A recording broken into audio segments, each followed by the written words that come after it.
Good morning. 8:31 today. We got a good start this morning as it is now 8:31 here. Nate Mullins, Greg Kinn joining you live. I turn my headphones up here. I'm like, what's going on? Why am I so quiet? Oh, yeah, there we go. Once again, mulling it over, episode 40. We made it. We made it to 40. I'm not there yet, personally, but... You made me think about it for a second. I'm like, am I that old? Jesus, Greg, wake up. I'll be 39 later this year, so yeah. I'm getting a little bit of the monitor here. Let's see. Maybe I can move that out of the way. There we go. There we go. All right. That works better. So once again, thanks for tuning in here on Mulling It Over. If you're watching, please make sure you share the video, like, follow, subscribe. We are on Facebook, YouTube, Twitch, live streaming right now. We're also on heartofohiosports.com. And then if you also would be so kind, please make sure you give us a follow on Instagram and Twitter as well. So once again, mulling it over on all of those, or on Facebook, and then Heart of Ohio Sports on all of those platforms. So if you would be so kind, please share the video now, especially if you're watching it right now. If you're tuned in, share. That helps us reach more people, helps us reach our audience. That's what I just did. I just shared it right now. I'll do so here in just a minute. Let me get rolling, though, first. Let's talk about headlines, as I mistakenly fired up the photo right as soon as I got into the show. Fired up the image and said, hey, headline. Oh, wait, no. We're going to the main cam here. Main cam. So once again, let's talk about headlines. Greg, thanks for tuning in.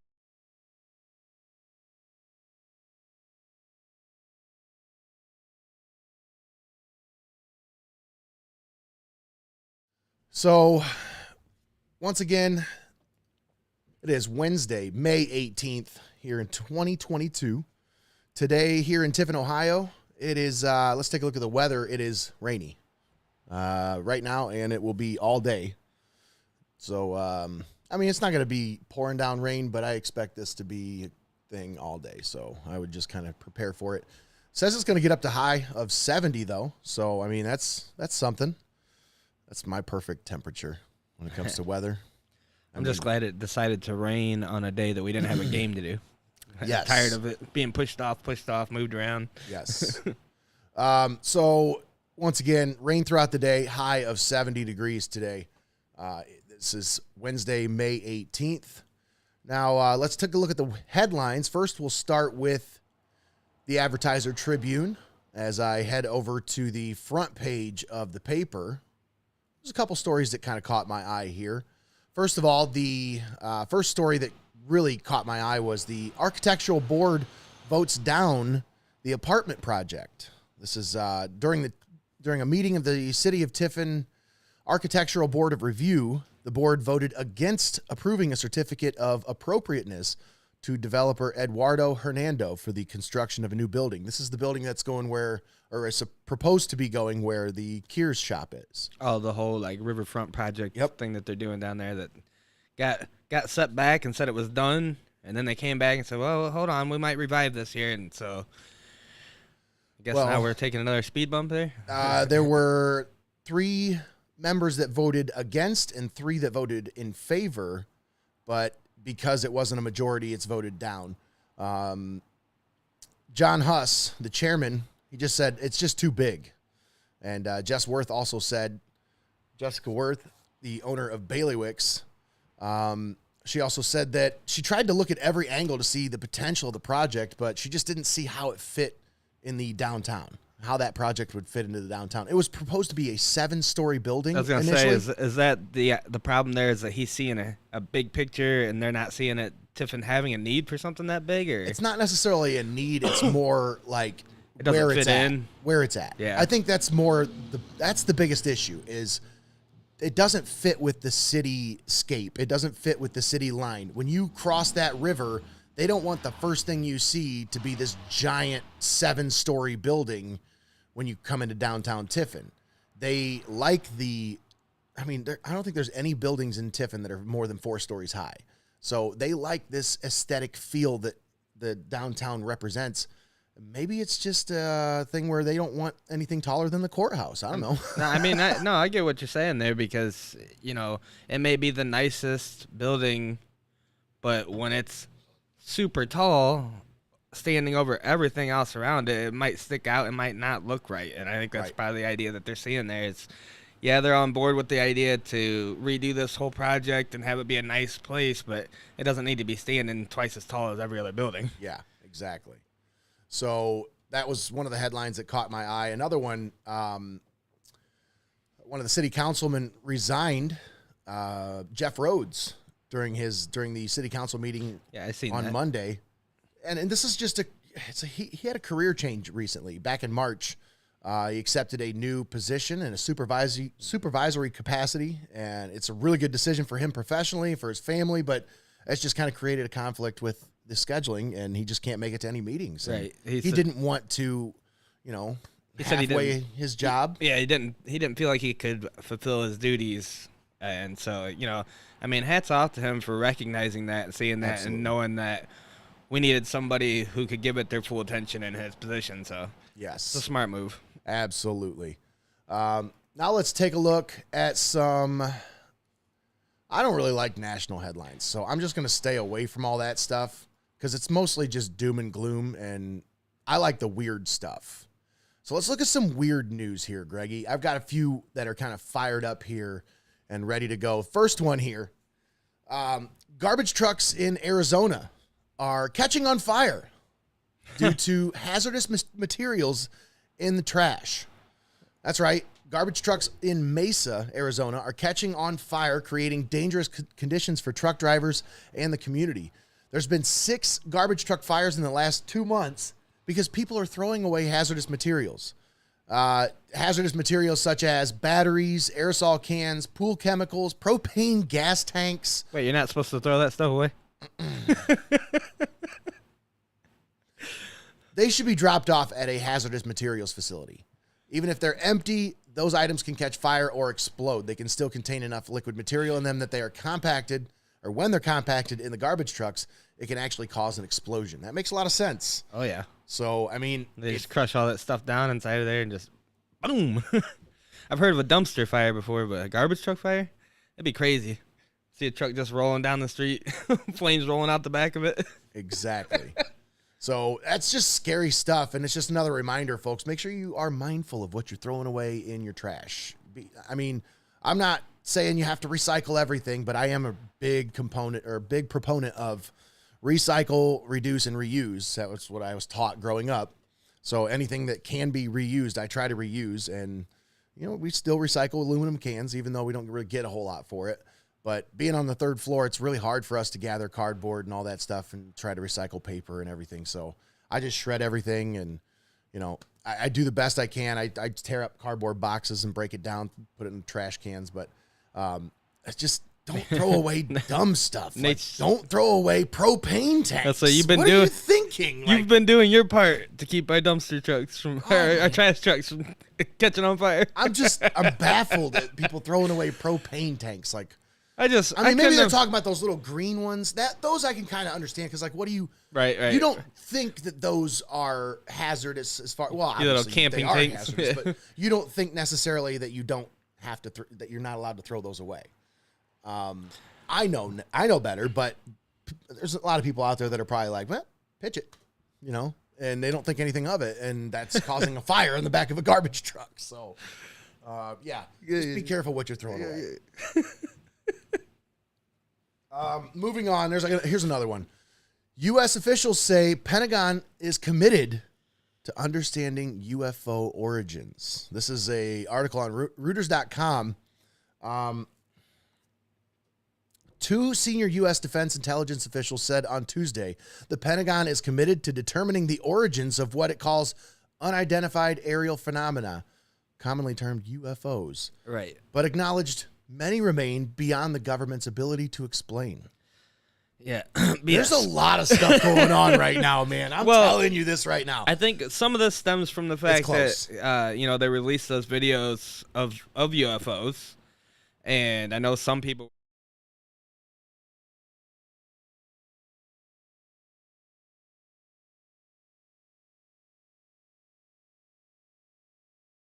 sense that they're saying, well, we're fully committed to figuring out where these things came from.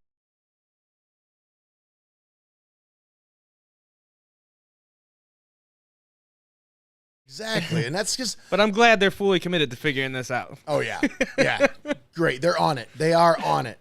Absolutely, all their resources. This came 11 months after this was their first public U.S. congressional hearing on the subject in over half a century, and it came 11 months after a government report documented more than 140 cases of unidentified aerial phenomena, or UAP, that U.S. military pilots had observed since 2004. That's just in the U.S. And that's just since 2004. That's just since 2004. Like, that's, You're I mean, I know so it's much a long of it ways from away, but India right now, it's just crazy with activity. India is, they're seeing like all kinds of different things in the sky.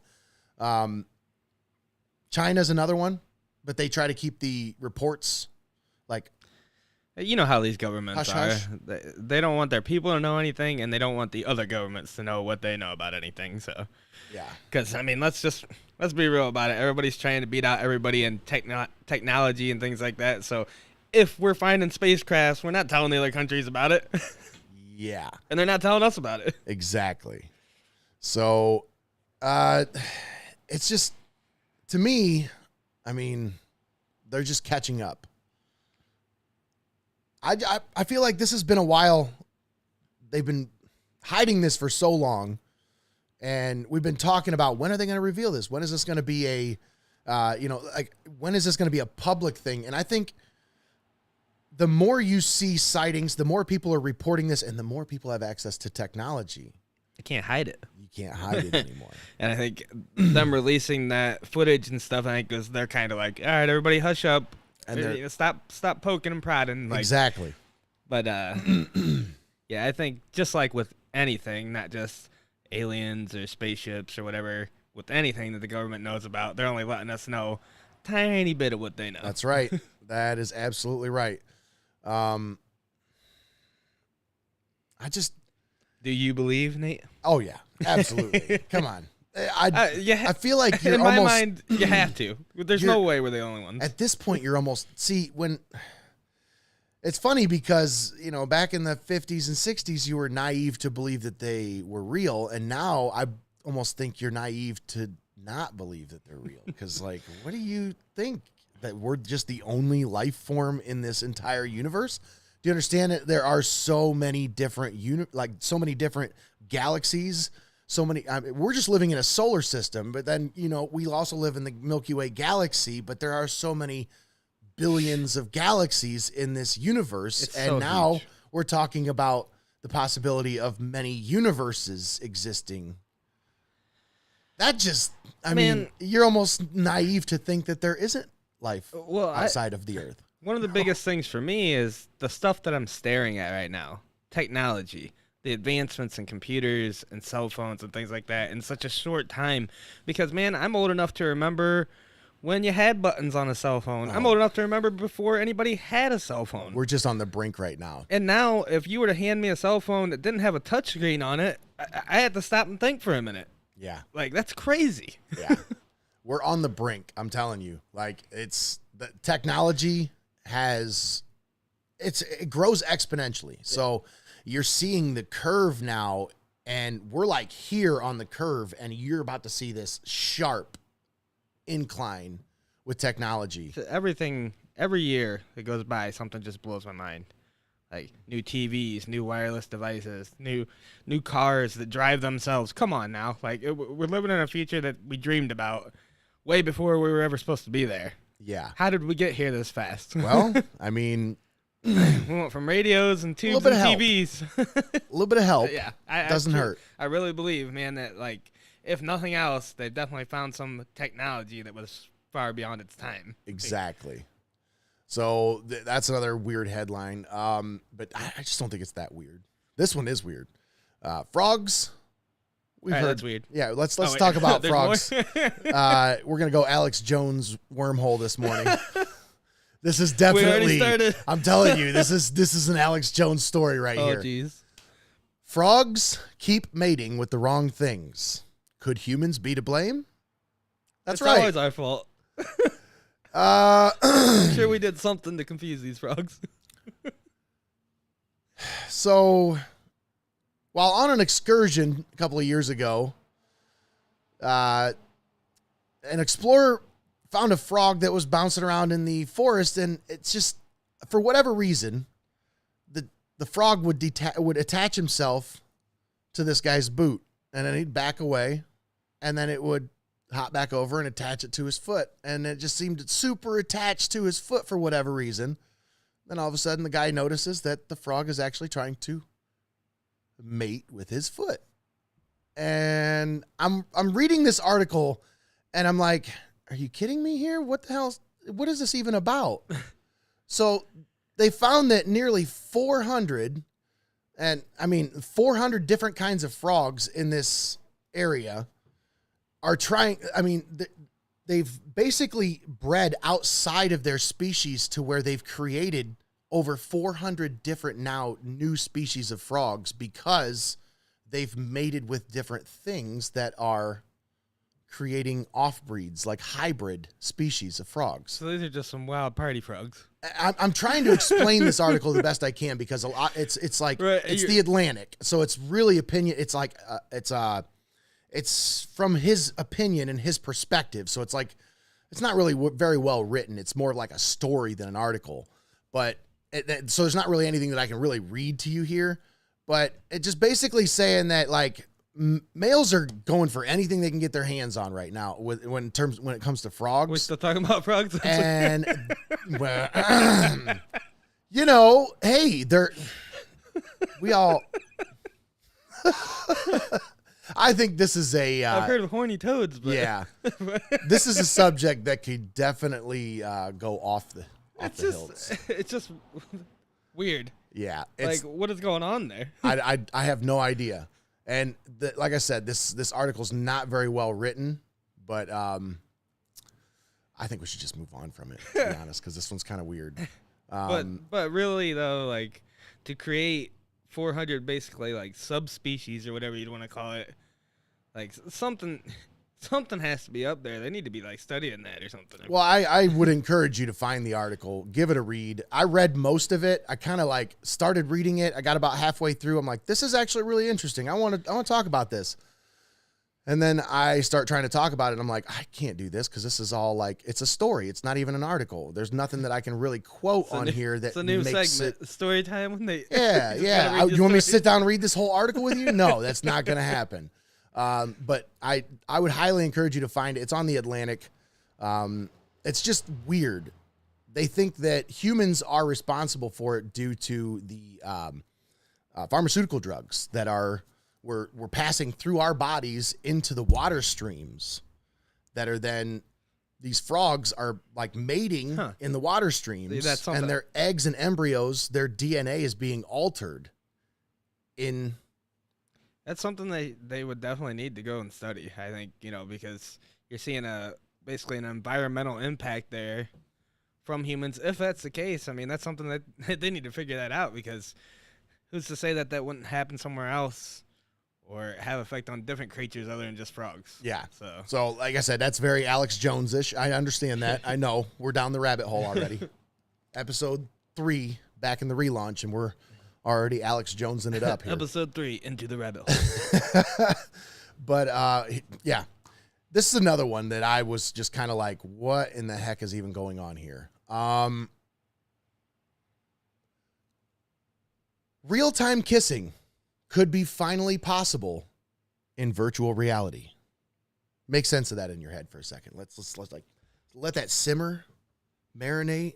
I'm not even sure what in to the think skull. That means real-time kissing. All right, so let's go ahead and dig into the metaverse here. With the rebranding of Facebook into Meta, the metaverse has gained quite the attention from tech giants like Microsoft, Roblox, Metaverse, and all these other different market opportunities. They see this might reach up to $800 billion in potential earnings by the year 2024. The metaverse. I don't see it, but I'm not one of those people that likes to say, hey, this is newfangled technology. I'll embrace it if it's something that I feel like is going to benefit our business, our company, or, you know, the brand that we're trying to create here, I'm not going to turn a blind eye to it. That's for sure. But anyways, according to most people, the metaverse might be the new evolution of the internet, like Web 3 or 3.0. It's owing to the fact that the metaverse is a virtual reality that's perceived on a person-to-person basis. It means different things to different people, so much so that the thin veil between the virtual reality world and reality has become blurred sometimes beyond recognition. I've seen this from people who spend a lot of time on these Oculus devices. Have you seen this where people will say, and it takes me like an hour or two after playing that thing for hours, because some people will play those devices for 4, 5, 6, 7, 8 hours at a time. I've seen it. I've heard of it. And these people, when they come back, they just don't really know how to get back into the real world. Think about how creepy it is what you just said. When they come back, like, it just gave me chills, man. Because like I'm thinking about how we're rolling forward in technology and the advancements and stuff. And like you're talking about this metaverse. Like, it's basically like they're creating a virtual world for everybody to hang out in, and it's creepy. It's a virtual 3D world where people can interact with each other. However, with Meta evolving every single day, how about imagining the virtuality of this world that could possibly spill overboard and at some point become one with reality? In layman's terms, let's think about it this way. There are certain things that can now be physically felt even while being a part of virtual reality, owing to what is known as haptic sensations. So what is a haptic sensation? It's the science of touch. Haptic is, that means the science of touch. It's how we interface with the world in many aspects. Technologies that create real-time feedback effects with touch rather than relying on the sounds from a pair of headphones or images on a screen are known as haptic. So you see these vests that people put on and like they can feel the impact from when they're fighting somebody in a virtual reality game. A simple example of that is me and you both have PS5s. Mm-hmm. And the controllers have that haptic sense in them. Yes. And when I'm playing a game and it's raining, I can feel the rain in my controller. Yeah. Like the way that it vibrates is completely different than just the old school throw some unbalanced weights in the controller and go. It's a completely new sense, and it makes sense. I can understand it, like how they're saying, like you said, putting the vest on, you can feel the hits and things like that. So are we basically leading into, well, they're going to put a mask on my face so that my lips vibrate? So now, owing to the same haptic technology, real-time kissing is finally a thing in the virtual world. We're doomed. That's right. Today's consumer virtual reality, these systems offer limited haptic feedback using vibration motors as a conduit and handheld controllers. They render haptics to other parts of the body. It's kind of an excruciating task. So, and when you talk about it, especially in a manner which is practical in nature and is appealing to the consumer. So you got to think of a way that somebody's going to want to use this, especially when you're talking about kissing something, you know, like you're not going to just want to put your mouth on a screen and have the screen kiss back. Like you don't want it. It's going to be weird. You're going to want some kind of you're going to hold it and probably like kiss your hand or something stupid like that. I don't know, man. I don't know. It's a weird idea. It's just going to lead to people never leaving their house. That's where we're going with this, Greg. Yeah, I'm scared. So the mouth is a rather interesting area as it's second in terms of tactile sensitivity to the fingertips, and thus offers a unique opportunity to add fine-grained haptic effects. This article is on edtimes.in. However, this is one-of-a-kind application that allows people to kiss in real time in virtual reality has been developed by Carnegie Mellon Institute's Future Interfaces Group. This distinct and unprecedented feature has been achieved with the help of ultrasonic transducers in a virtual reality headset where a person can literally feel the sensation of a kiss on their mouth without having anything cover it. So basically it's a headset that they're wearing. Yes. And somehow that triggers sensation in your lips. If I could show you this thing, it's so weird. It's literally just like attached to the front of an Oculus headset. And it's like, it just looks like it's got like ribbon wires coming off the side, and it's got like, LED sensors on the front. Yeah, Almost looks like. This is why I can't wait till we're in the studio and set up, because I'll be pulling that up. Because hey, we're Greg, all can gonna you look pull at that up for me? Yeah. Yeah, I'm not too familiar with that kind of technology, but oh my goodness, it's just weird. So, according to the researchers, quote, we built a thin, compact, beam-forming array of ultrasonic transducers, which could be integrated into future headsets in a practical and consumer-friendly way. We use this hardware to focus airborne acoustic energy into the lips and into the mouth, creating sensations such as taps and continuous vibrations, which we can also animate along arbitrary 3D paths. Who needs a real kiss anymore? Just slap your headset on. Oh my gosh. Yeah, man.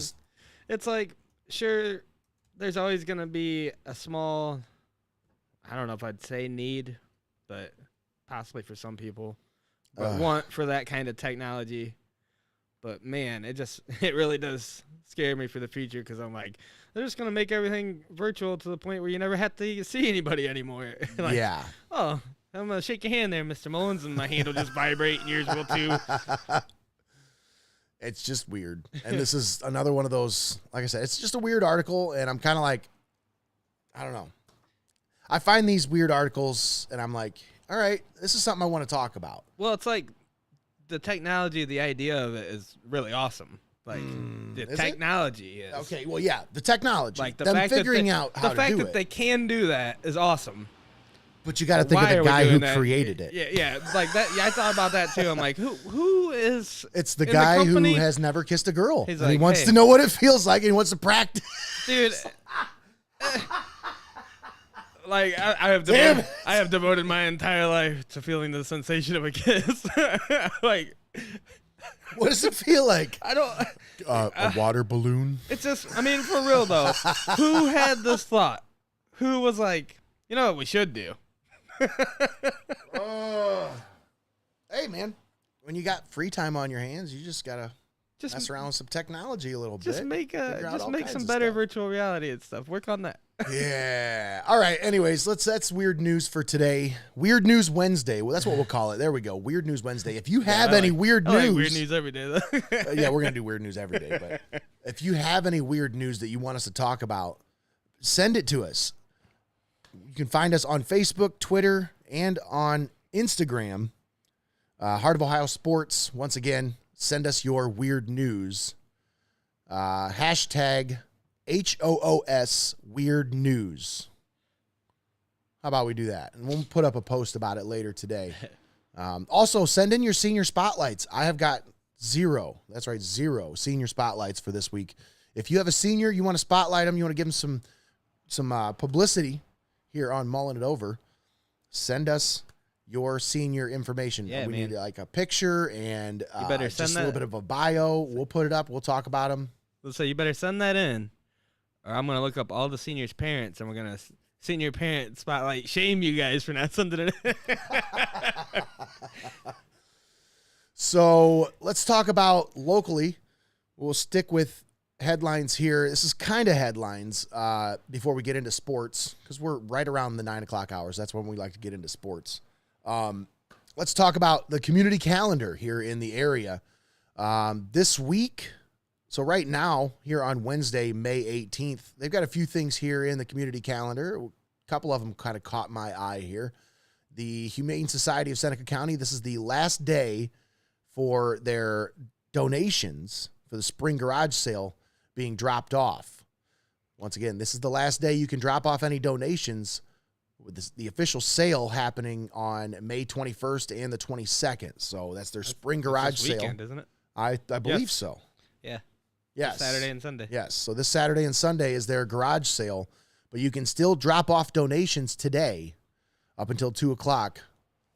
I'm not sure. Did they have that out at the fairgrounds? I am almost positive that's where they have it. Let's check on that. Yes, Seneca County Fairgrounds. Donation drop-off is at the fairgrounds.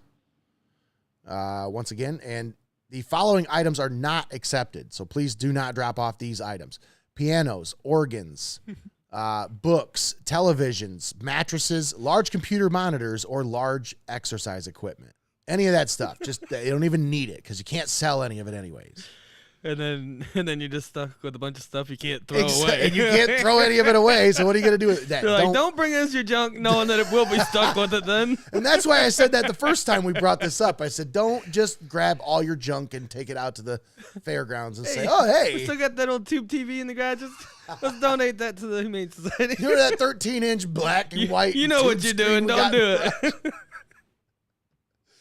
All right. Yeah, that one was one that caught my eye because I just love animals and I want to contribute any way I can to the Humane Society. And he doesn't like garage sales. Absolutely, for sure. And then that was pretty much it for today. If you do have a child with sensory issues, there's something cool going on today from 10 to 11 a.m. It is a virtual session with the I believe this is the Tiffin Seneca Public Library. Sensory Story Time. That's right. Wednesday, May 18th. That's today. Video will be posted to Facebook and YouTube at 10 o'clock a.m. And tune in for an inclusive story time that focuses on providing a relaxed environment for kids with sensory issues, but one that all kids will enjoy. That's cool. A Tiffin Seneca Public Library event that's going on today. They'll be sharing that video at 10 o'clock. So I think that anything the library does is awesome. So I try to promote them as much as possible. Yeah, that's a really good idea, too, and really cool that they're posting that on Facebook to, for the kids to enjoy at home. It's just a really cool thing for them to do. For sure. We do have some other things going on later this week. There's a lot of stuff going on Thursday, Friday, Saturday, this weekend. It's a big weekend for locals. There is graduation this weekend. My son will be graduating this weekend. I think today is his last day of high school. Man. Crazy. Time's just flying. Yeah, you're telling me. It's ridiculous.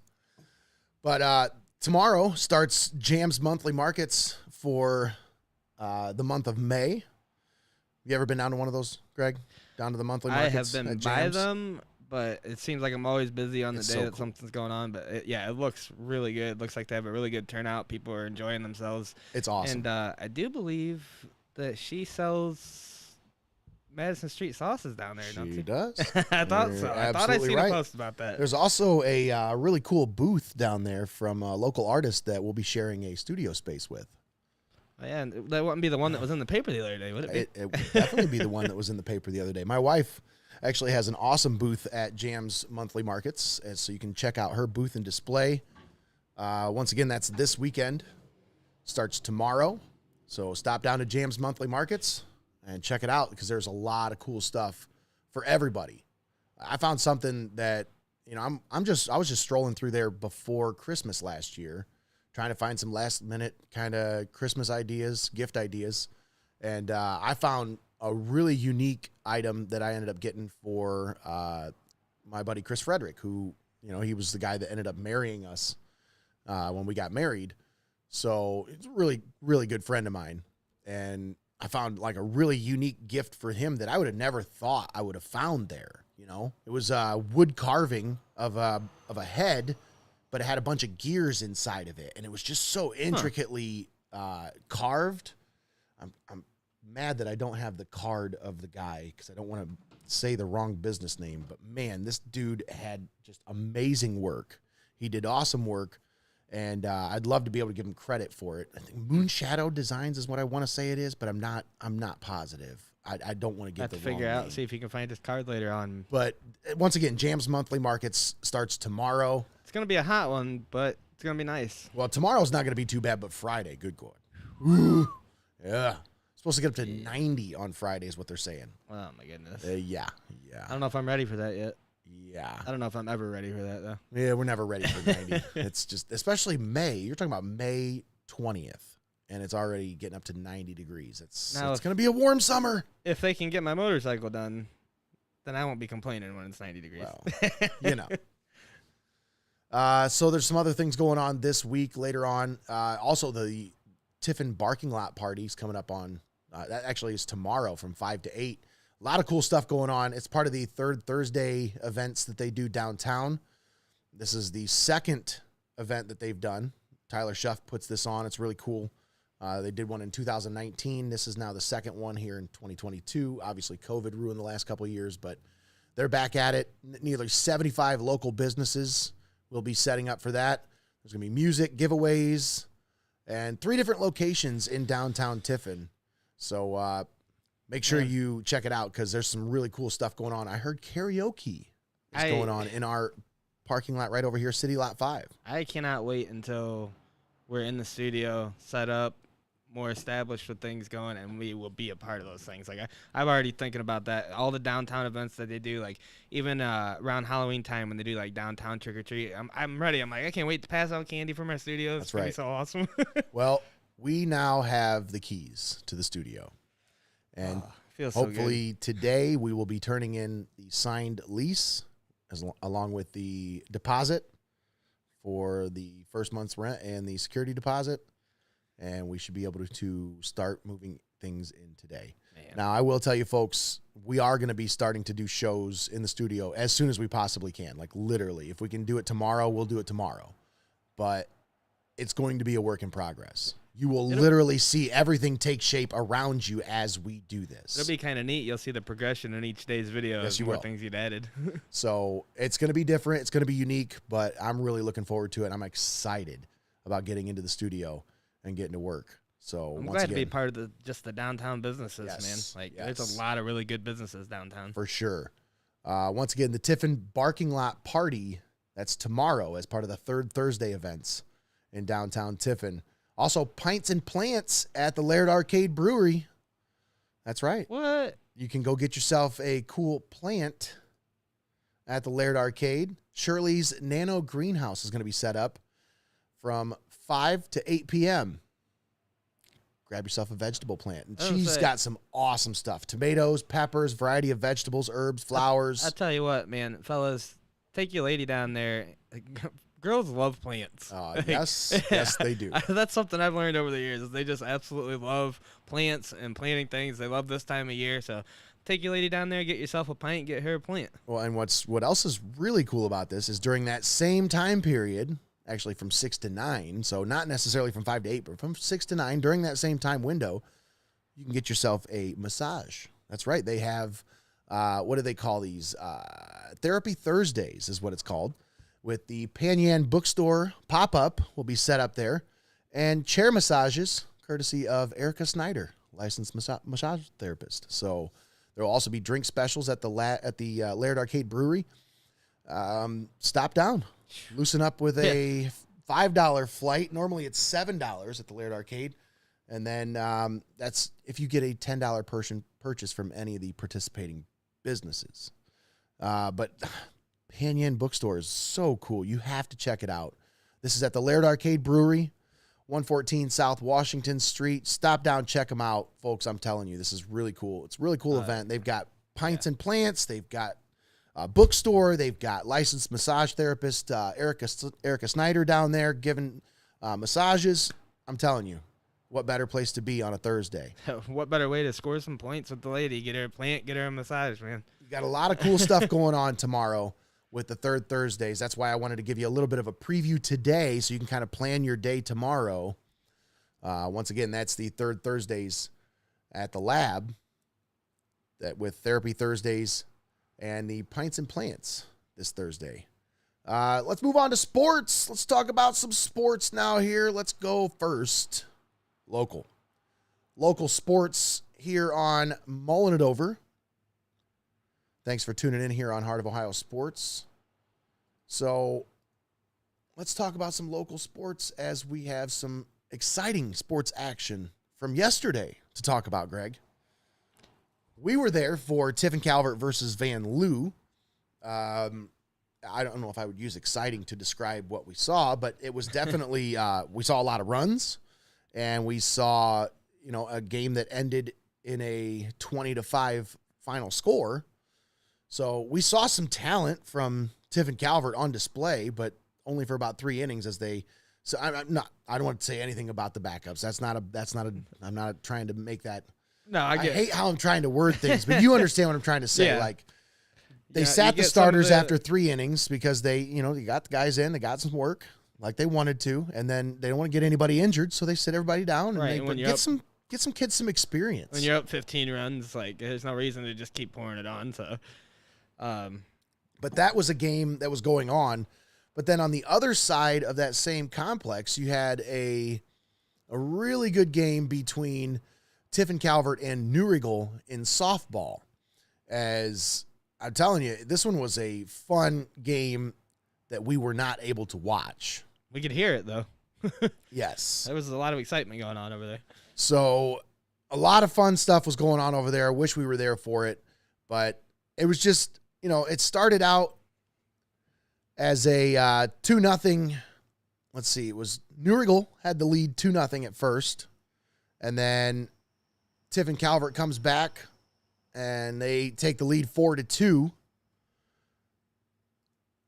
And when you talk about these two teams, they're pretty familiar with each other. SBC River rivals, they know each other well.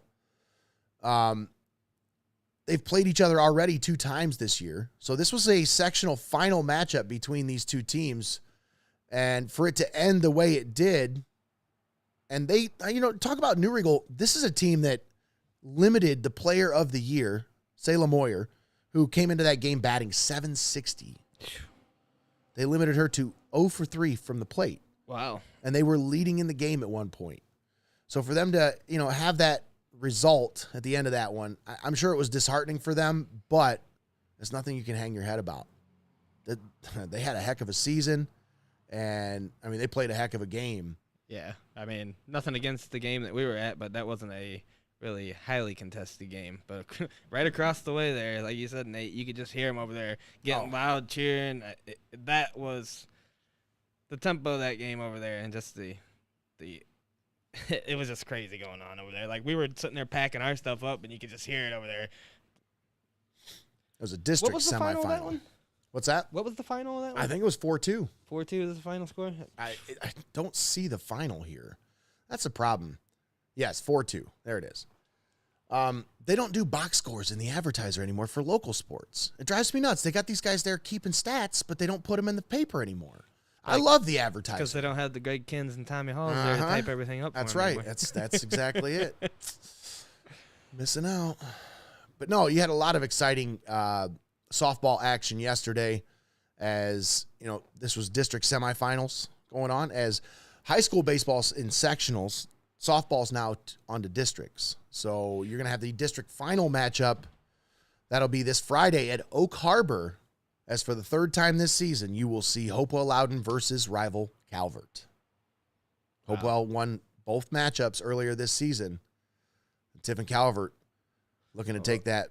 Well, and what's crazy is if Hopewell wins their game in baseball tomorrow, don't Hopewell and Calvert meet up again in baseball also? I believe you could be correct. Let me check that. I don't want to say yes for sure, but I'm almost positive that is correct. Because I believe Coach Coleman said he'd like to watch our game. Yes, that is correct. If both teams were to win this Thursday, then Hopewell and Calvert would play each other the following, let's see, that's the 25th. Wednesday. Yes, it'd be the Wednesday, the 25th. So, and that would take place in Clyde. That would be at Clyde Field. So if Hopewell wins tomorrow, they meet Calvert and Clyde on next Wednesday. Correct. Oof. So Hopewell plays. I love these backyard matchups. Yeah. Hopewell plays Sandusky St. Mary, and Tiffin Calvert plays Cardinal Stritch. And Stritch won their game against Fremont St. Joe 8-1. Oh, Calvert does have another game between then? Yeah, Calvert plays the same day. Oh, so they both play tomorrow. They both play Thursday. Yeah, they both play tomorrow. Yep. Okay. I didn't know that Calvert had another game tomorrow. Well, Tiffin Calvert was in the sectional semifinal. Okay. But Hopewell had a first-round bye because they were the number 1 seed. Mm-hmm. So Hopewell plays Sandusky St. Mary. Tiffin Calvert plays Cardinal Stritch. On the other side of the bracket, you have Norwalk St. Paul playing Toledo Christian, the 2 versus the 5 seed, and then New Riegel playing Old Fort. That's the 3 versus the 4 seed, as Old Fort took care of business against Monroeville 10-0, and New Riegel was the 3 seed, so they got the bye. So that'd be an interesting matchup. I haven't seen New Riegel this well, year. what would be interesting, Greg, is if, obviously if Hopewell and Calvert both win. They move on. They play each other. The winner of that matchup would then play the winner of the... So one of these two teams is going to win between New Riggle and Old Fort. So they're going to be in the district semis. So you've got Norwalk, St. Paul, and Toledo Christian.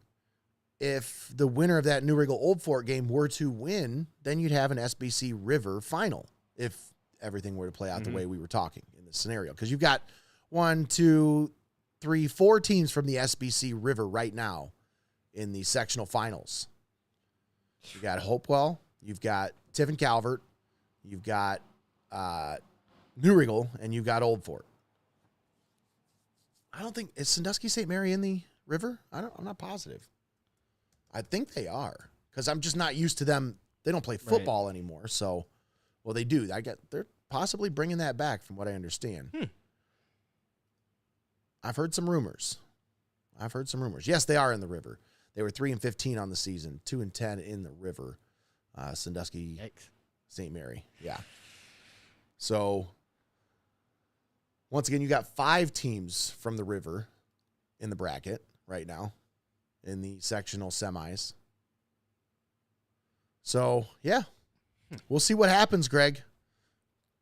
Could be an interesting district final, potentially. Well, speaking of Hopewell, didn't they play a game yesterday?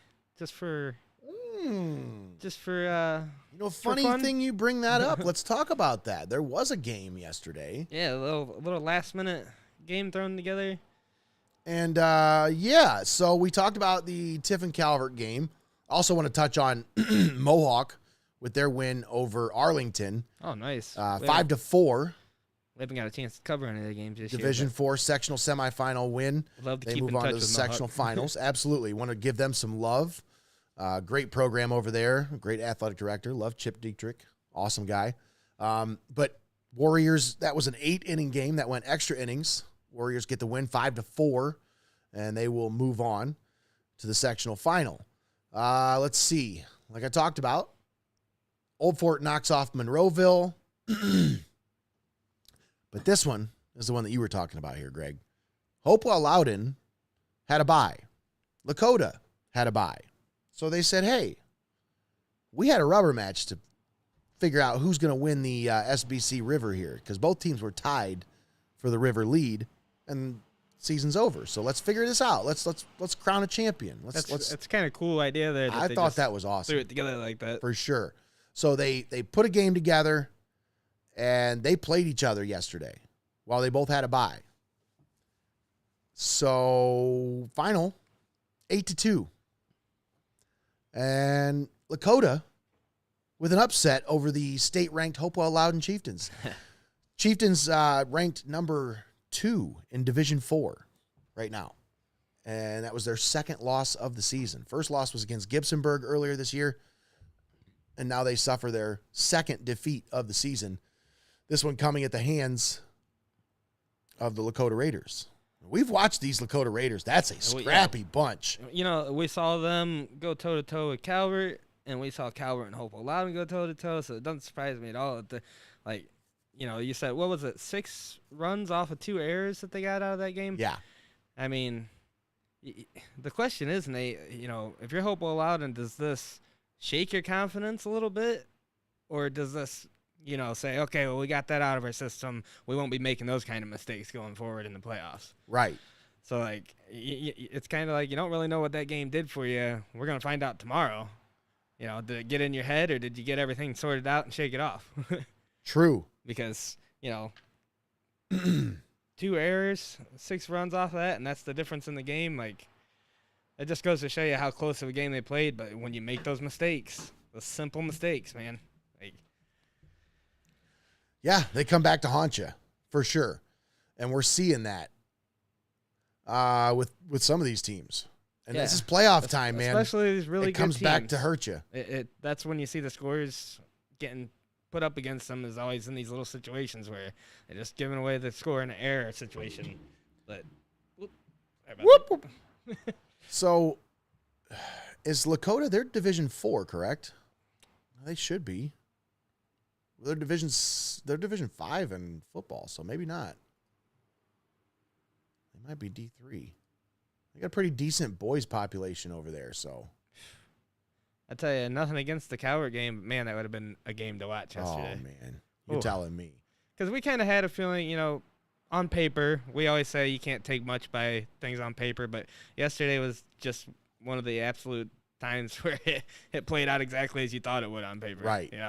And nothing against me and Lou. They did a great job. Like, we talked about their sportsmanship, how they never hung their heads.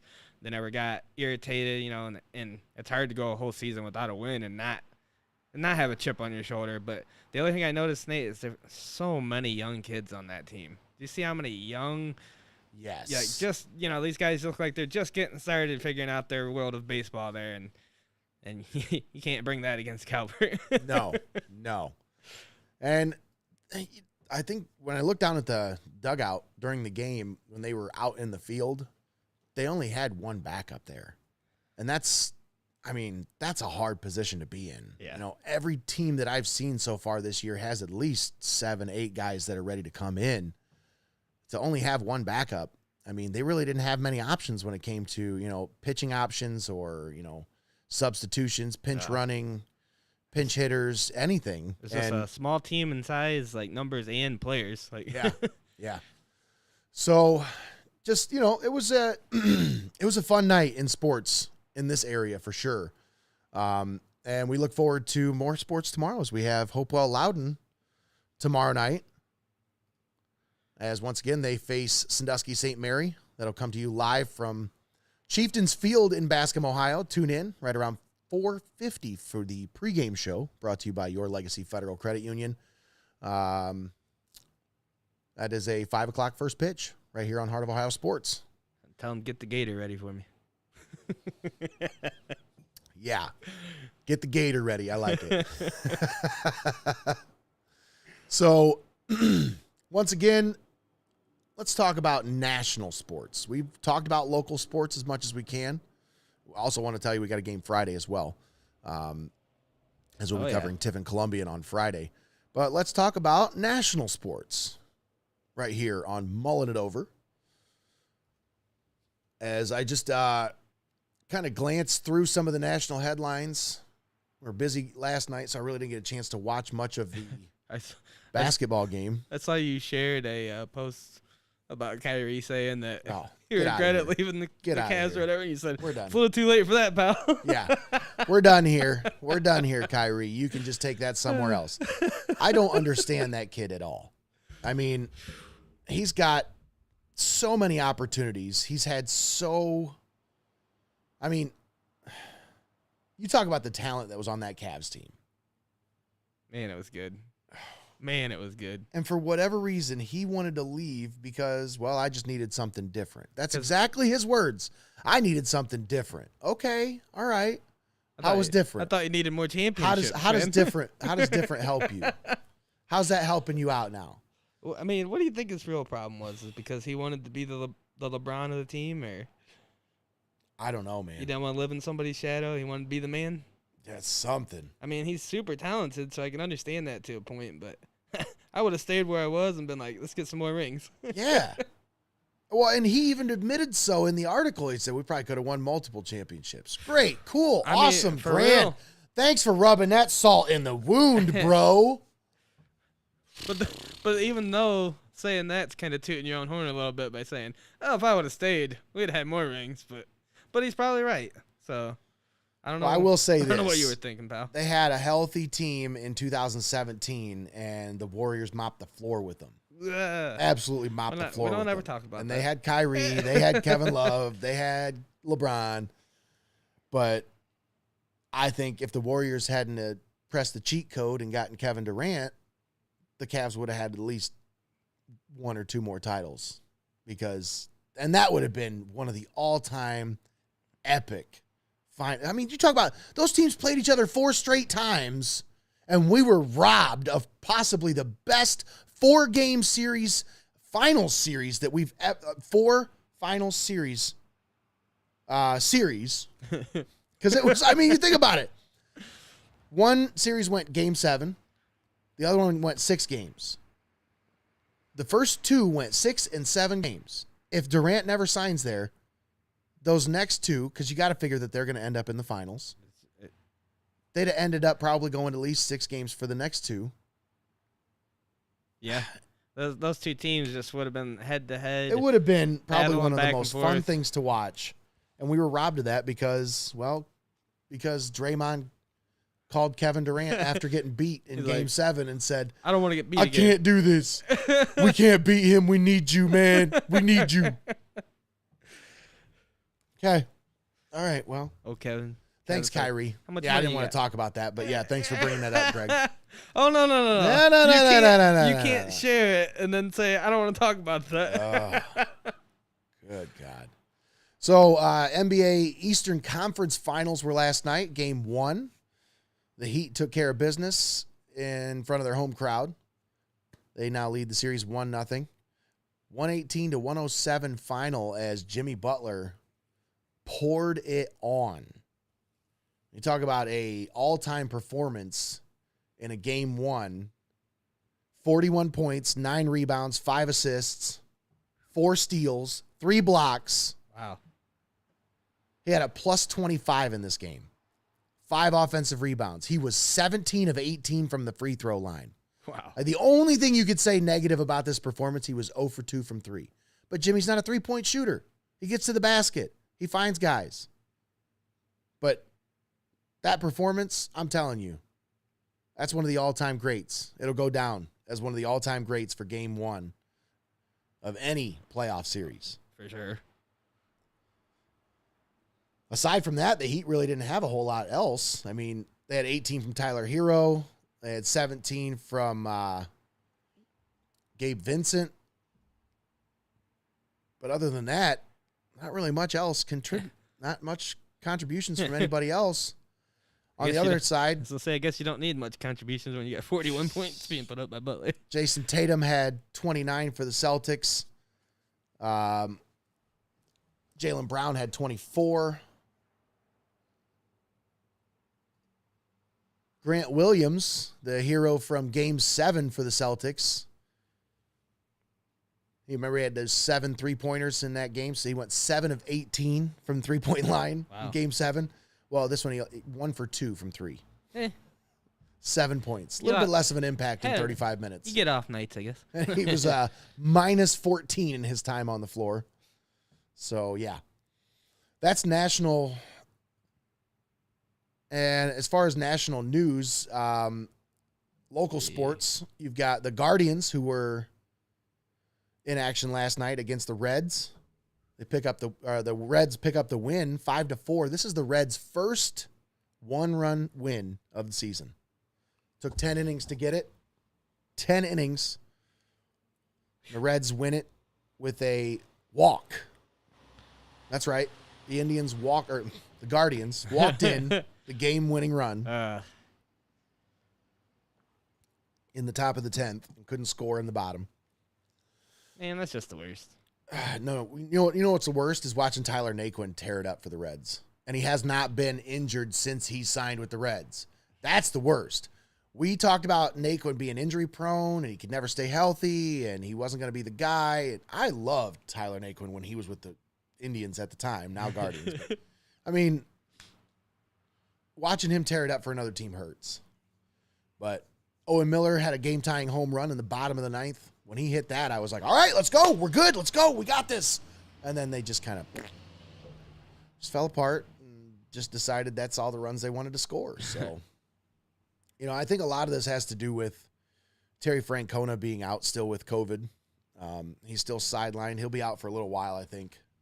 He's got health issues, and that's the last guy you wanted to get COVID. Right. I mean, COVID don't release its grip on you for a little while sometimes. So it could be a while before it gets healthy enough to be back out there. Yeah. Other national news, the NBA draft lottery was last night. I wore my Cavs gear, my Cavs hat, my Cavs shirt. I was hoping.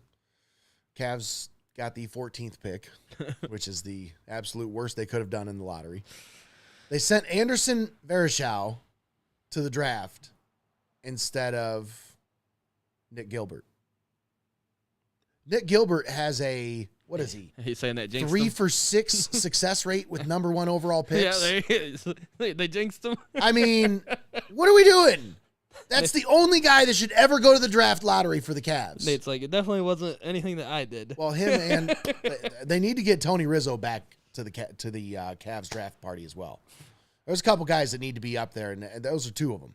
Nick Gilbert should always represent the Cavs when it comes to draft lottery because the guy's, like I said, he's got a success rate that's unmatched in NBA draft lottery history. The Orlando Magic win the NBA draft lottery. So you look at the updated draft order. Magic have the number 1 pick, followed by the Oklahoma City Thunder with the 2, Houston Rockets at the 3, Sacramento Kings, Pistons, the Pacers, Portland Trailblazers, New Orleans Pelicans, the San Antonio Spurs, and then the Washington Wizards rounding out the top 10 picks. Pelicans, of course, get that top 10 pick courtesy of the Lakers, the number 8 pick coming from the Lakers this year. Cavaliers, like I said, ended up the 14th pick, and they're lucky they got to keep that pick, to be honest. They also have the 39th pick. That's in the second round. And then the 56th pick, that's courtesy of the Heat. And those are their draft picks. So they have 3 draft picks, 1 in the first, 2 in the second. Chance to improve on a, what I think already pretty solid roster. But there's one glaring hole with this team, and that is they need a wing. They need a playmaking wing. And there's a guy out there, I don't know if he's available or not, but there's all of these rumors about how this team should trade him and how he shouldn't be on the team anymore because he deserves better than what this team's been giving him for the last couple of years. And this guy used to play in Cleveland, and he calls Cleveland his home. And I thought you said you didn't want Kyrie back. Hey, he's never called Cleveland his home. I don't think he's ever made that statement. No, if they can do it, the Cavs need to make it. They need to make it happen. Go get LeBron. Go get LeBron. I'm serious. That's the best chance you have at winning a title in the next 2 years. That's it.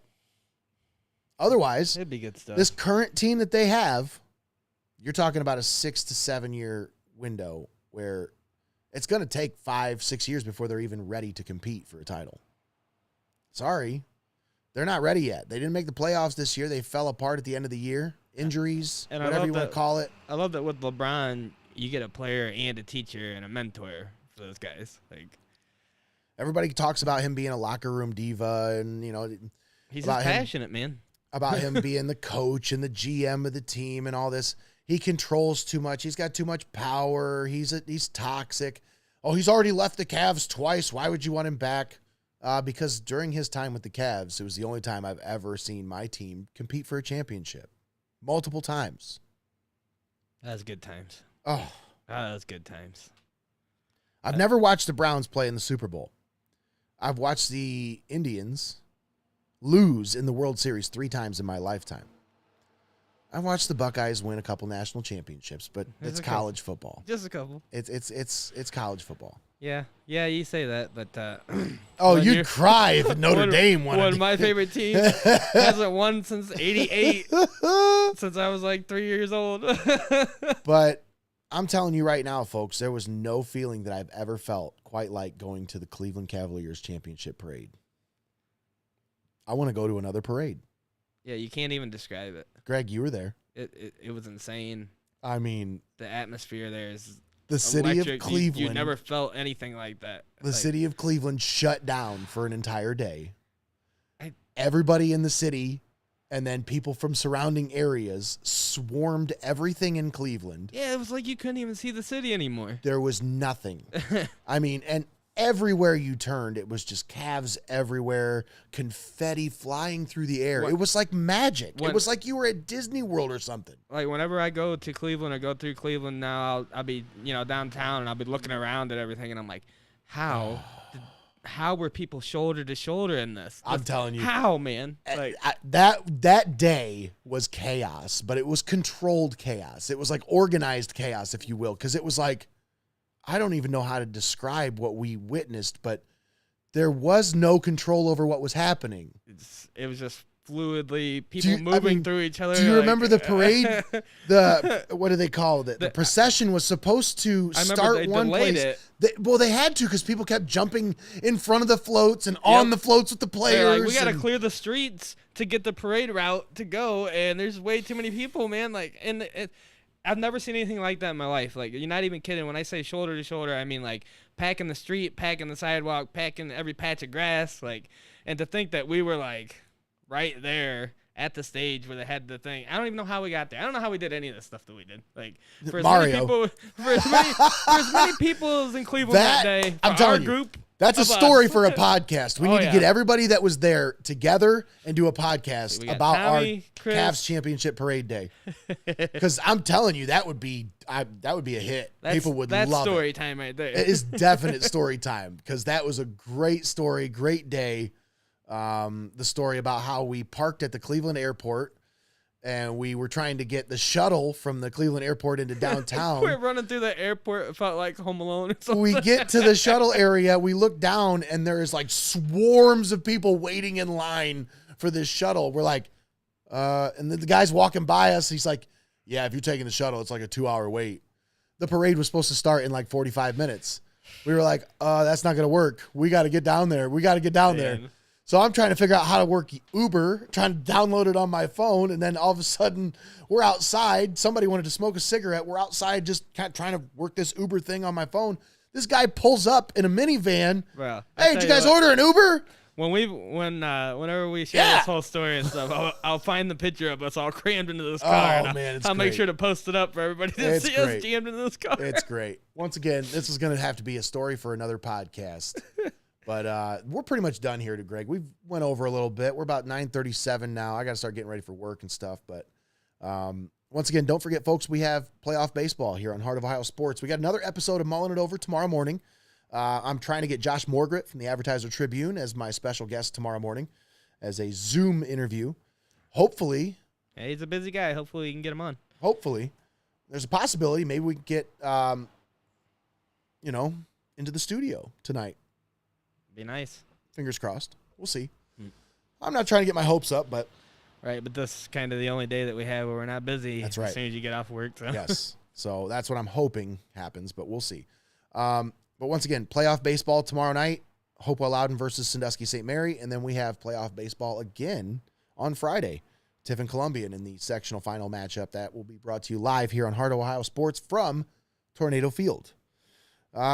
I think that's pretty much going to do it for us today, Greg. Thanks for coming on with me. Appreciate your time as always. No problem, man. That's it. For Greg Kinn, I am Nate Mullins signing off here on Mullin It Over. Make sure you like, share, subscribe, and follow all of our pages on Heart of Ohio Sports. And, folks, I can't thank you enough for tuning in. If you've made it to this point, thank you so much for all of your support. Have a great day. Enjoy it. It's going to be a rainy one, but I'm sure you can find a way to have a great day anyway. Thanks again.